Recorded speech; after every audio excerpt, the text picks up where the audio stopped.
सूत्र 4 ज्ञानाधिष्ठानम मात्रिका। अर्थ, ज्ञान का आधार माया है। पिछले सूत्रों में कहा गया कि मैं निराकार चैतन्य हूं जो ज्ञान से परे हैं और जगत के अन्य शरीर मेरे ही रूप हैं। तो प्रश्न उपस्थित होता है कि मैं चैतन्य हूं, सभी रूप मेरे हैं, मैं चैतन्य सभी का आधार हूं, तो मुझे इस भेद का ज्ञान क्यों हो रहा है? ये सूत्र उत्तर देता है, इस भेद ज्ञान या प्रतीति का आधार मात्रिका है। मात्रिका इस ज्ञान का कारण कैसे है, इसे दो प्रकार से समझा जा सकता है। पहला, मात्रिका अर्थात जननी या देवी। देवी यानी चैतन्य की इच्छा शक्ति। ब्रह्म की इस इच्छा शक्ति को ही ब्रह्मनाद, ओम, चित्त और माया कहा जाता है। माया अर्थात परिवर्तन। परिवर्तन में गति है, वेग है, जिसके कारण कुछ बनता बिगड़ता प्रतीत होता है।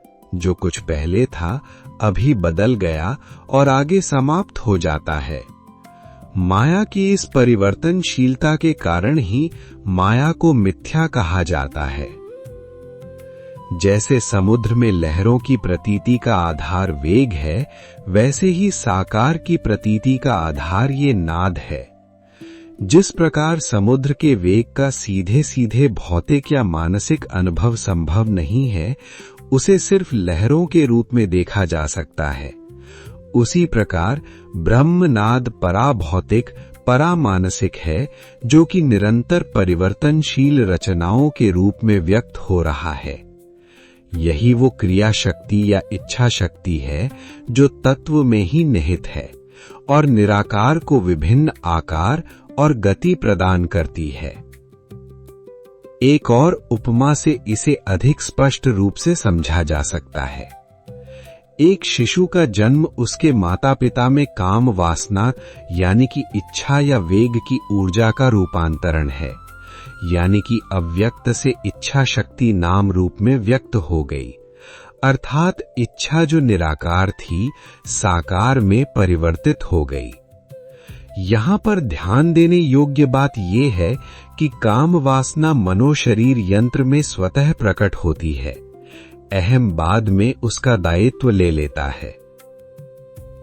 दूसरा, मात्रिका अर्थात भाषा या शब्द। तो सूत्र के अनुसार इस भेद ज्ञान का आधार शब्द है।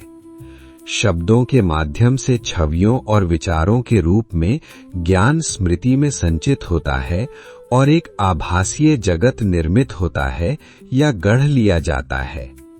जैसे एक शिशु जो अबोध है अपने समक्ष उपस्थित किसी अनुभव, आकृति रूपी अनुभव को बिना भेद किए शुद्ध रूप से देख रहा होता है, क्योंकि अभी उसकी बुद्धि विकसित नहीं हुई है, जिसके कारण ज्ञान नहीं है।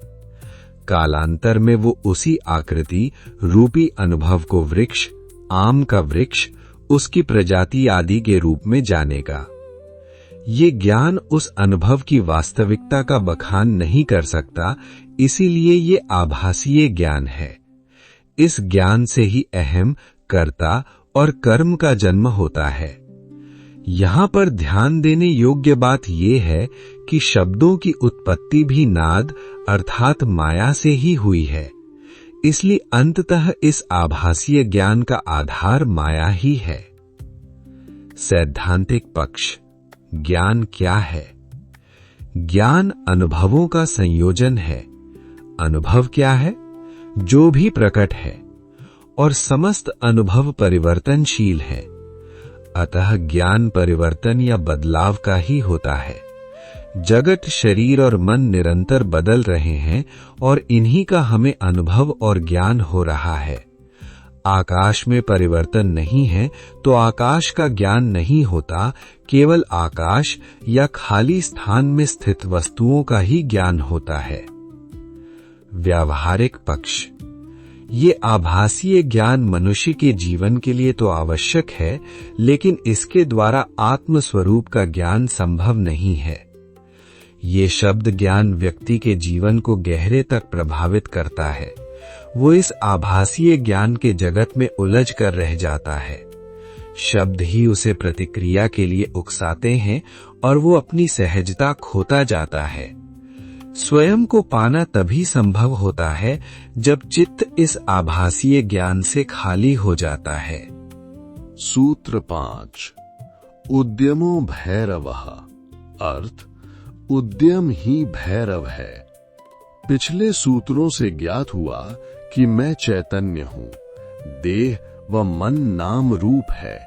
जगत के सभी शरीर व रचनाएं चैतन्य की ही कलाएं हैं और ये नाम रूप माया है, अर्थात वास्तव में है नहीं, सिर्फ प्रतीत होते हैं। अब प्रश्न उपस्थित होता है कि फिर सृष्टि में ये जो उद्यम प्रयास चलता प्रतीत हो रहा है, जीव का जीवन के लिए जो संघर्ष है, वो क्या है? ये दिन रात, सर्दी गर्मी, वर्षा, अतिवृष्टि, अकाल आदि संसार का समस्त क्रियाकलाप क्या है? ये सूत्र इन्हीं प्रश्नों का उत्तर देते हुए कहता है कि ये उद्यम भैरव है। भैरव मतलब सृजन, विकास और विनाश का स्वतः चलने वाला चक्र। चक्र क्या है? सृष्टि में जो भी प्रयास दिख रहा है वो चक्र में चलने वाली क्रियाएं हैं जो स्वतः दोहरती रहती हैं। कुछ सृजित होता दिखता है, थोड़ा ठहरता है और फिर नष्ट हो जाता है। लीला में पर्दा उठने, खेल चलने और पर्दा गिरने की तरह संपूर्णता से लेकर व्यक्तिगत स्तर तक सर्वत्र चक्र ही चल रहे हैं। जैसे बड़े स्तर पर सूर्य का उदय होना, दिन भर प्रकाशित रहना, फिर अस्त हो जाना, और छोटे स्तर पर दैनिक जीवन में जागृत, स्वप्न और सुषुप्ति। सृष्टि का उद्भव, विकास और प्रलय, सभ्यताओं व प्रजातियों का जन्म, विकास और नाश, एक फूल का खिलना, थोड़ी देर रहना और फिर मुरझाकर झड़ जाना, ये सब चक्र में हो रहा है। जीव की वृत्तियां भी चक्र ही हैं जो मनो शरीर यंत्र में चलती दिखती हैं। वृत्ति जो वृत्त में चले, दोहराए, जैसे भूख लगना, क्रोध आना, अहम वृत्ति आदि, ये सब चित्त वृत्तियां हैं। प्रत्येक विचार, भावना, इच्छा और संवेदना भी इन्हीं 3 चरणों से होकर गुजरती रहती है और खुद को दोहराती रहती है। अब ध्यान देने योग्य बात यह है कि ऐसा लगता है कि जो उद्यम का चक्र चल रहा है, कोई इस चक्र को चला रहा है, या व्यक्ति सोचता है कि वो कुछ कर रहा है, पर ये चक्र स्वतः चल रहा है। छोटे से छोटे स्तर से लेकर बड़े से बड़े स्तर तक सृजन, पालन और संहार का ये उद्यम स्वतः हो रहा है। अब प्रश्न उठता है कि इस उद्यम में सुख दुख आदि क्यों है? तो व्यक्ति इस लीला को सच मान स्वतः हो रहे उद्यम का उद्यम करता हो गया है। इसी कारण सुख दुख में है।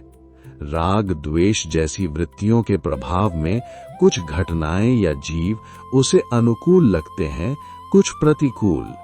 अनुकूल को सुख और प्रतिकूल को दुख के रूप में भोग रहा है। जीव रूप में रहकर ये सब भोगने का चुनाव भी उसका है। कैसे?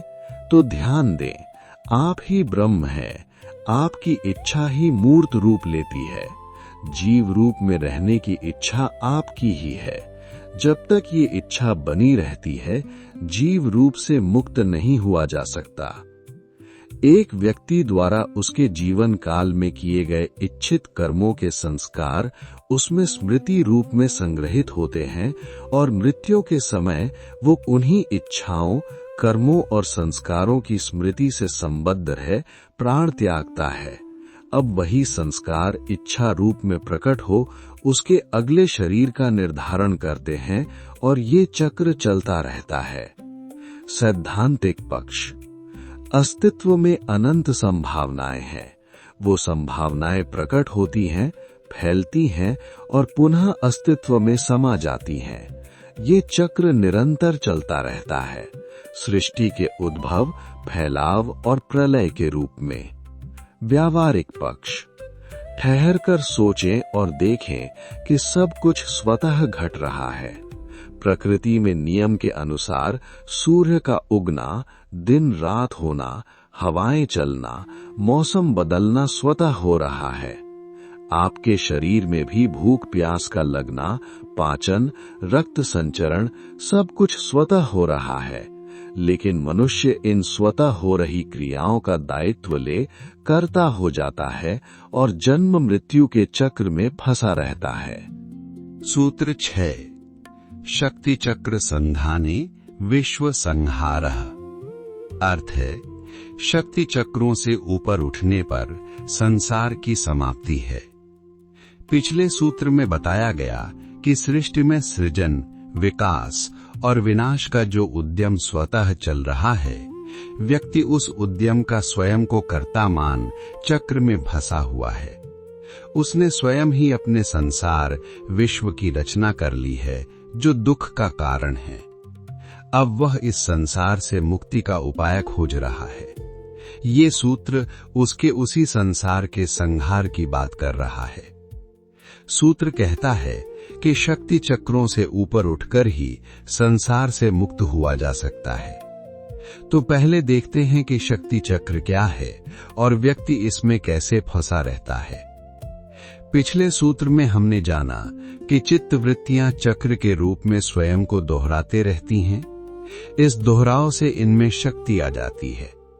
जैसे किसी एक दिशा में निरंतर जल के प्रवाह से एक ढाल का निर्माण हो जाता है और जल उसी दिशा में तीव्रता से बह जाता है, ठीक उसी तरह वृत्तियां भी एक निश्चित मार्ग पर स्वतः स्वयं को दोहराती रहती हैं। यही वृत्तियों में शक्ति का कारण है। वृत्तियों की ये शक्ति जीव को इससे अलग हटने या ऊपर उठने नहीं देती। जीव इन्हीं वृत्तियों में फंसा रहता है।